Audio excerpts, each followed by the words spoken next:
अगर तुम हर मिनट हर घड़ी किसी ऐसे इंसान के बारे में सोचते रहते हो जिसको शायद तुम्हारा दिल तोड़ने में, तुम्हें इग्नोर करने में, तुम्हें झूठा साबित करने में मजा आता है, तो अभी इसी वक्त अपने आप से दो प्रश्न पूछना। पहला ये कि उस इंसान के बारे में इतना सोचने का टाइम आया कहां से तुम्हारे पास, और दूसरा ये कि अब से तुम इस टाइम का क्या करने वाले हो। पहले प्रश्न का जवाब मैं तुम्हें दूंगा और दूसरे का तुम अपने अंदर ढूंढोगे। कहां से आया तुम्हारे पास उसको इतना सोचने का टाइम।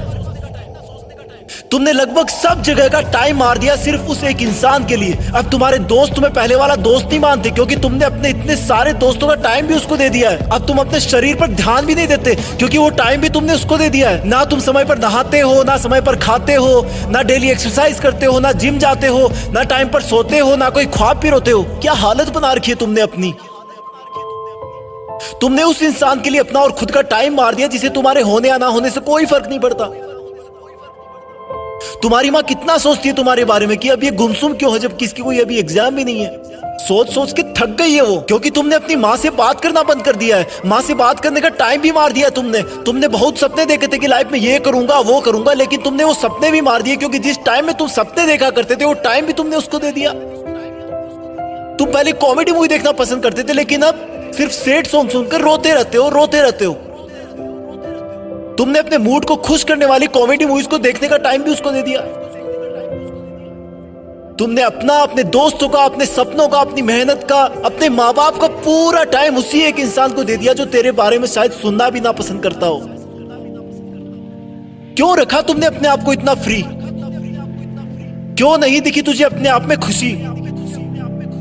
अरे इस समंदर में बहुत सारे पत्थर है, तुम सिर्फ एक के लिए क्यों रुक गए।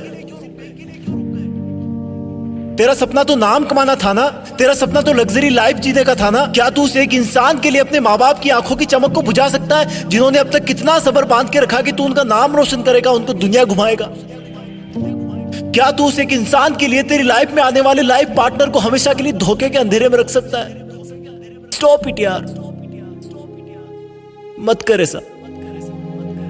तू इन सब के लिए नहीं बना है। तेरे दिल और दिमाग में सिर्फ तेरा सपना और मंजिल है। उस पर ये लड़का लड़की के गुटरगू वाला चश्मा मत लगा। तेरा नसीब अच्छा है कि वो तेरी लाइफ में नहीं है, क्योंकि ऊपर वाला तुझे उससे भी बहुत बड़ा और अच्छा देने की सोच के रखा है।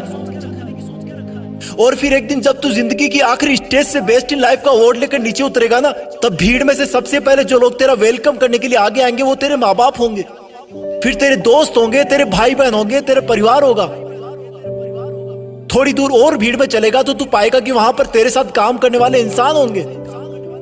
वो गरीब बच्चे होंगे जो तेरे किताबों और कॉपियां देने की वजह से आज सफल हो गए।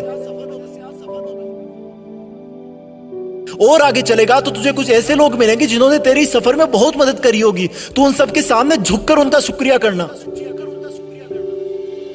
और आगे चलेगा तो फिर अनजान लोगों की भीड़ शुरू हो जाएगी। उसी भीड़ में कहीं थोड़ा सा आगे जाकर वो इंसान मिलेगा जिसको तुम कभी पूरा टाइम सोचा करते थे, जिसकी याद तुम्हें हर वक्त रुलाया करती थी, जिस इंसान ने तुम्हें नीचा दिखाकर, नालायक बताकर ठुकरा दिया था, जिसके तुम्हारी जिंदगी से जाने के बाद तुम बहुत रोए थे, जिससे तुमने बात करने के लिए, देखने के लिए कितनी मन्नतें मांगी थी, रिक्वेस्ट करी थी। वो इंसान तुम्हें सॉरी बोलना चाहेगा लेकिन नजरें नहीं उठा पाएगा। उसको अपनी गलती का बहुत भयंकर एहसास होगा क्योंकि उसने तुम्हें समझने में बहुत बड़ी गलती करी थी। तुम्हारे प्यार को ढोंग समझा था, उसने तुम्हें बेवजह आवारा समझा था, जबकि तुम वैसे बिल्कुल नहीं थे। तुम सच्चे थे पर उसकी आंखों पे घमंड की पट्टी बंधी थी। वो इंसान तो भीड़ में बहुत रो रहा होगा लेकिन तुम उसके कंधे पर हाथ रखकर उसको माफ कर देना और बोलना कि थैंक्स यार, अगर उस दिन तूने मेरा दिल ना तोड़ा होता ना तो आज मैं भी तुम्हारी तरह इसी भीड़ में खड़ा होता। आज जिंदगी की आखिरी स्टेज से बेस्ट इन लाइफ का अवार्ड लेकर कोई और नीचे उतर रहा होता। और फिर तुम अपने उस दिन के डिसीजन पर गर्व करना कि अच्छा हुआ जो मैंने उस दिन इस इंसान के बारे में सोचना बंद कर दिया।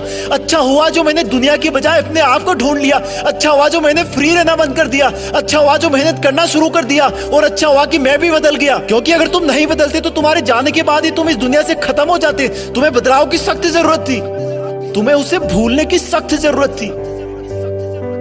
पहले क्वेश्चन का जवाब बस इतना ही था। दूसरे प्रश्न का जवाब अब तुम्हें अपने अंदर ढूंढना है कि अब तुम उस इंसान को भूलने के बाद उस टाइम में क्या करोगे जिसमें उसको याद किया करते थे। याद रखना, ये जितना मुश्किल लग रहा है उतना मुश्किल बिल्कुल नहीं है। तुम कर सकते हो, यू कैन डू इट। तुम्हारी जीत फिक्स है, तुम्हें करना ही होगा। तुम ऐसे किसी को सोचकर अपना वक्त बर्बाद नहीं कर सकते। तुम्हें खुद को पूरी दुनिया से ऊपर रखना है, तुम कर लोगे। तुम लकी थे कि तुम्हें वो दर्द और एहसास मिला जो तुम्हें रॉकेट की तरह उड़ने पर मजबूर कर दिया। अब तुम्हें कोई नहीं रोक सकता। जय हिंद।